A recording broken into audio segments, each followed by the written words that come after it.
Rivalry. A big shot from the city was going to visit the village, and people were coming from all the surrounding cells. Therefore, Pepone decreed that the ceremony was to be held in the big square. He had a large platform decorated with red erected and got one of those trucks with four great loud speakers and all the electric mechanism inside it for amplifying the voice. And so on the afternoon of that Sunday, the public square was crammed with people, and so also was the church square, which happened to be next to it. Don Camillo shut all the doors and withdrew into the sacristy so as to avoid seeing or hearing anything which would put him in a temper. He was actually dozing when a voice like the rest of God roused him with a jerk as it bellowed, "Comrades!" It was as though the words had melted away. Don Camillo went to work up his indignation at the high altar. "They must have aimed one of those accursed loudspeakers directly at the church," he exclaimed. "It is nothing short of a violation of the domicile." "What can you do about it, Don Camillo? It is progress," replied Christ. After a few generalizations, the voice got down to business, and since the speaker was an extremist, he made no bones about it. "We must remain within the law, and we shall do so, even at the cost of taking up our weapons and using the firing squad on all the enemies of the people." Don Camillo was pawing the ground like a restive horse. "Lord, only listen to him." "I hear him, Don Camillo. I hear him only too well." "Lord, why don't you drop a thunderbolt on all that rebel?" "Don Camillo, let us remain within the law. If your method of driving the truth into the head of one who is in error is to shoot him down, what was the use of my crucifixion?" Don Camillo shrugged. "You are right, of course. We can do nothing but wait for them to crucify us too." Christ smiled. "If instead of speaking first and then thinking about what you have said, you thought first and did the speaking afterwards, you might not have to regret the foolish things you say." Don Camillo bowed his head. "As for those who, hiding in the shadow of the crucifix, attempt with the poison of their ambiguous words to spread dissension among the masses of the workers." The voice of the loud speaker, borne on the wind, filled the church and shook the bright-colored glass in the Gothic windows. Don Camillo grabbed the heavy bronze candlestick and brandishing it like a club made for the church door. "Don Camillo, stop. You will not leave the church until everyone has gone away." "Oh, very well," replied Don Camillo, putting the candlestick back on the altar. "I obey." He marched up and down the church and finally stopped in front of Christ. "But in here I can do as I please." "Naturally, Don Camillo. Here you are in your own house and free to do exactly as you wish, short of climbing up to a window and firing at the people below." 3 minutes later, Don Camillo, leaping and bounding cheerfully in the bell chamber of the church tower, was performing the most infernal carillon that had ever been heard in the village. The orator was forced to interrupt his speech and turned to the local authorities who were standing with him on the platform. "He must be stopped," the big shot cried indignantly. Pepone agreed gravely, nodding his head. "He must indeed," he replied. "And there are just two ways of stopping him. One is to explode the mine under the church tower, and the other is to bombard it with heavy artillery." The orator told him to stop talking nonsense. Surely it was easy enough to break in the door of the tower and climb the stairs. "Well," said Pepone calmly, "you go up by ladders from landing to landing. Look, comrade, do you see those projections just by the big window of the belfry? They are the steps that the bell ringer has removed as he went up. By closing the trapdoor of the top landing, he is cut off from the world." "We might try firing at the windows of the tower," suggested Smiljo. "Certainly," agreed Pepone. "But we would have to knock him out with the first shot, otherwise he'd begin firing and then there might be trouble." The bell stopped ringing for a moment, and the orator resumed his speech. All went well so long as he was careful to say nothing of which Don Camillo disapproved. Otherwise, Don Camillo immediately began a counter-argument with his bells.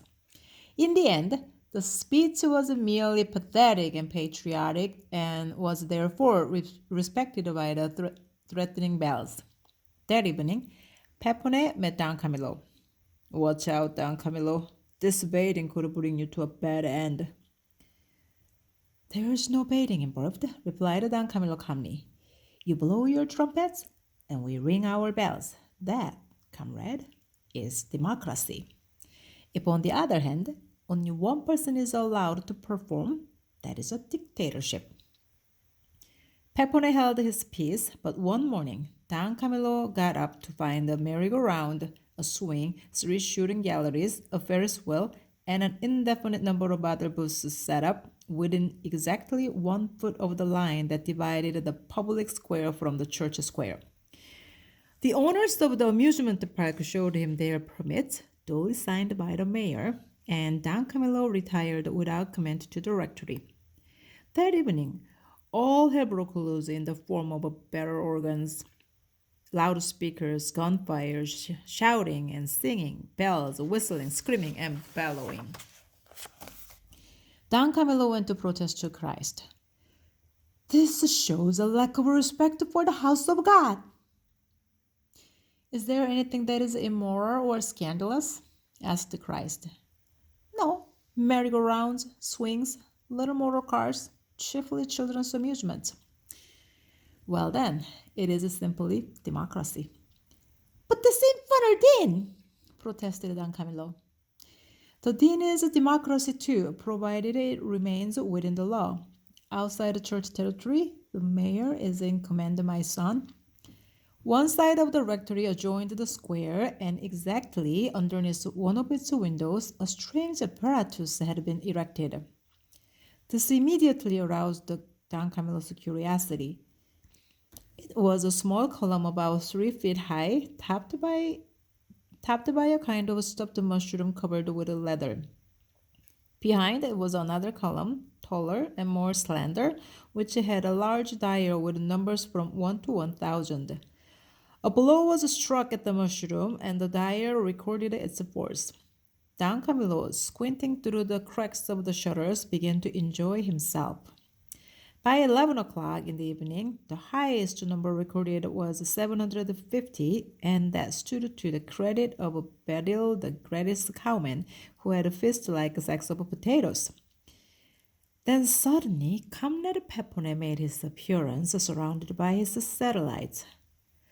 All the people came running to watch, crying, Go on, Peppone, whack it!